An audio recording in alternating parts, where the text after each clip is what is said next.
Mical foi a filha mais nova do rei Saul. A história de Mical ficou conhecida na Bíblia especialmente por ela ter se tornado a primeira esposa de Davi.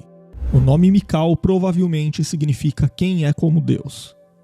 O texto bíblico registra que o nome da esposa de Saul era Ainoã, e embora Saul tenha tido outros filhos com pelo menos uma concubina, é muito provável que Mical era mesmo filha de Ainoã.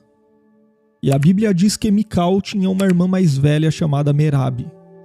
E quando Davi começou a ser aclamado em Israel, após ter derrotado o gigante Golias pelo poder do Senhor, o rei Saul passou a invejá-lo. Saul sabia que Deus era com Davi, mas mesmo assim queria destruí-lo. Além disso, quando Golias ainda estava desafiando os israelitas, o rei de Israel prometeu dar sua filha em casamento ao homem que conseguisse derrotar o guerreiro filisteu. E foi nesse contexto que o rei Saul considerou dar Merabe, a irmã mais velha de Mical, em casamento a Davi, com a condição de que Davi lutasse contra os filisteus, na esperança de que ele acabasse sendo ferido em batalha. Inicialmente Davi declinou da ideia, alegando que não estava à altura de ser o genro do rei. Seja como for, por algum motivo desconhecido, Saul também simplesmente mudou de ideia e entregou Merabe em casamento a outro homem. Depois, Saul foi informado de que Mical, sua outra filha, havia se apaixonado por Davi, e em sua mente perturbada pelo ciúme, ele vislumbrou que aquela união poderia lhe favorecer. Isso porque Saul tramou uma verdadeira armadilha como condição para que Davi pudesse desposar Mical. Novamente, Davi considerou não ter o status necessário para pertencer à família do rei, mas de forma astuta, Saul contornou essa situação. Como Davi não tinha condições de pagar o dote pela princesa, basicamente Saul exigiu como dote que Davi matasse e circuncidasse 100 filisteus. Obviamente, Saul acreditava que Davi seria morto naquela missão, mas não foi isso que aconteceu. Na verdade, Davi não apenas sobreviveu ao plano de Saul, mas ao invés de matar e circuncidar 100 filisteus, ele matou e circuncidou 200 homens inimigos. Então, diante da bravura de Davi, Saul não teve outra opção a não ser aceitar Davi como genro. E dessa forma, Davi e Mical se casaram, e o jovem guerreiro israelita passou a integrar o ambiente da corte de Israel. Mas mesmo após o casamento entre Mical e Davi, o rei Saul continuou odiando o próprio genro. O texto bíblico informa claramente que Saul temia Davi e o tinha como inimigo. Enquanto isso, o nome de Davi ficava cada vez mais estimado em Israel. E a loucura de Saul piorava mais e mais, a ponto de ele procurar diretamente um meio de matar Davi. Inclusive, numa certa ocasião, após Davi ter conseguido uma grande vitória contra os filisteus, Saul tentou matá-lo com uma lança, mas Davi conseguiu escapar. Porém, na mesma noite, o rei Saul enviou mensageiros à casa de Davi com ordens para matá-lo pela manhã. Mas Mical soube da trama de seu pai contra Davi e o avisou a tempo de fugir. A Bíblia registra que naquela mesma noite, Mical desceu Davi por uma janela para que ele não fosse morto pelos homens de Saul. Depois, Mical colocou na cama de Davi uma estátua coberta por um manto e uma pele de cabra em sua cabeceira.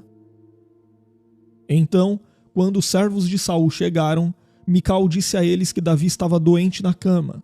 Os mensageiros de Saul então voltaram diante do rei e Saul novamente enviou seus servos à casa de Davi para lhe capturarem. E quando os homens de Saul entraram na casa, viram que na cama de Davi havia apenas uma estátua coberta.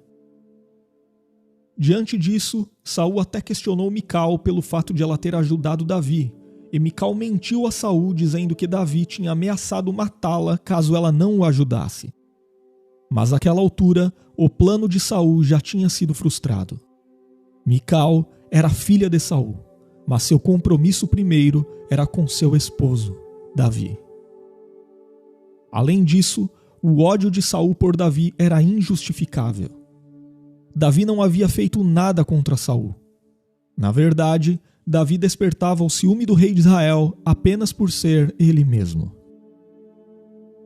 Mas o relacionamento entre Mical e Davi foi muito conturbado.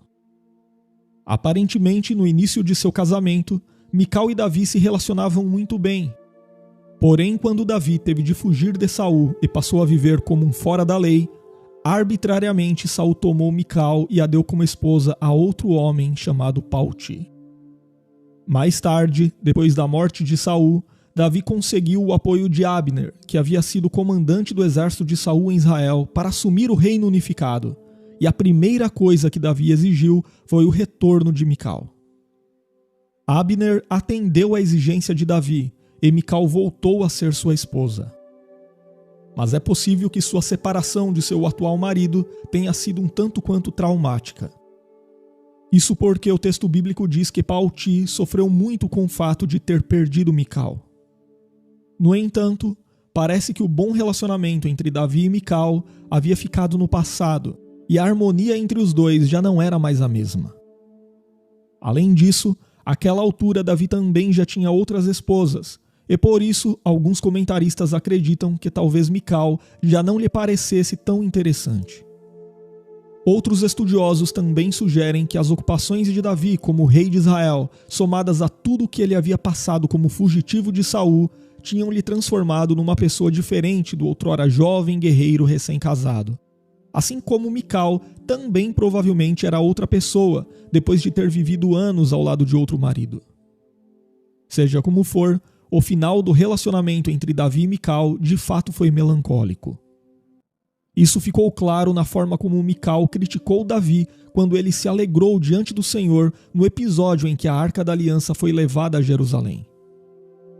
Essa reação de Mical, um tanto quanto ciumenta e sarcástica, parece ter acabado com qualquer consideração que Davi tinha por ela, conforme nós lemos no segundo livro de Samuel, no capítulo 6, entre os versículos 16 e 23.